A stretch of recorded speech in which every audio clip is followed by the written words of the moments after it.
Здравствуйте, меня зовут Абдиржан Арлан. Я учусь в 8 классе, номер 3 в школе IT-лицей. И в данном ролике я вам покажу, какие профессии, по моему мнению, будут сильно востребованы в будущем.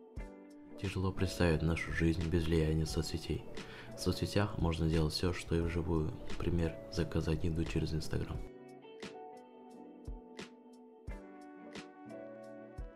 И также в интернете появляются новые профессии, и сейчас мы будем говорить об одном из них, это SMM-специалист. Давайте узнаем, что такое SMM. SMM это Social Media Marketing, то есть маркетологи в соцсетях. Множество компаний поняли, что за интернетом будущее, и через него компания будет развиваться и привлекать клиентов к себе в компанию. И в этом им помогает SMM-специалист. Чем полезен SMM для компании и пользователей? Для компании привлечение новых клиентов, например, через таргет в Инстаграме.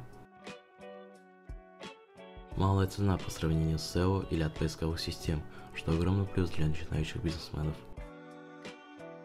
Вирусоемкость рекламы. Если ваша реклама станет вирусной, то поднимет узнаваемость вашей компании.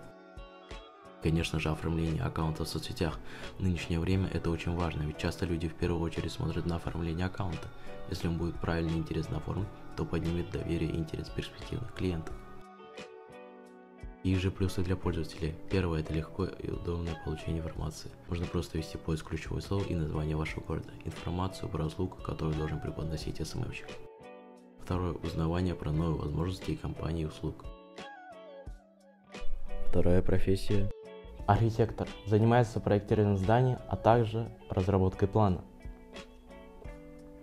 Архитектор занимается строительством окружающей среды, что делает жизнь людей более красивой и удобной. Что должен иметь архитектор? Это художественный вкус, креативность и, конечно, ответственность. Третья профессия, которая будет востребована в будущем, по моему мнению, это дизайнер.